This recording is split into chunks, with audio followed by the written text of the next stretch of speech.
Assalamu alaikum wa rahmatullahi wa barakatuh. In this short message, I'd like to share with you some tips on trying to understand the Quran better. Obviously, the Quran is unlike any other book you've probably ever read before. When you read it, you realize that it's not in chronological order, it's not in subject order, it repeats itself quite a bit. There are also these unexpected transitions, especially if you're reading in translation. It goes from one subject to another, and it might leave you wondering what's going on. Not to mention, there are ayat, there are verses or statements in the Quran that if you don't understand some context behind them and you just read them at face value, it might leave you pretty confused.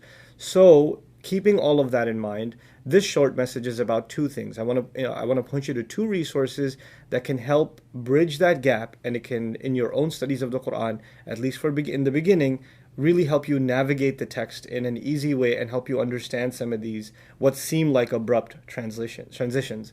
So the first resource I want to point you to is a person I consider a teacher, even a mentor in the work that he's done. It's Professor M.A.S.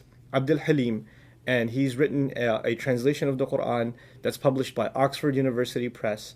It's a brilliant translation. It captures the overall meaning of the ayah, and it's not a word-for-word translation, but it's actually still a very good literary work and an easy read at that. And if you get a copy, the one that has footnotes in it, it'll really, really help you. So that's the first resource. The second resource is my own project. It's called Bayyina.tv, and if you go to that website and sign up, you can get a gift subscription also.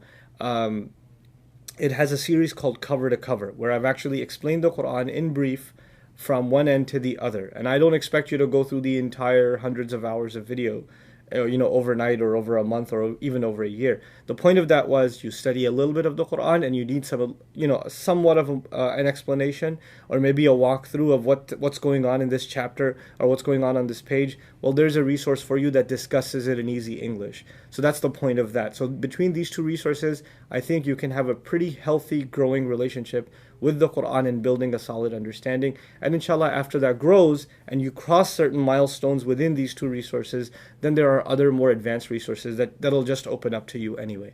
Thank you so very much for listening. Wassalamu alaikum wa rahmatullahi wa barakatuh.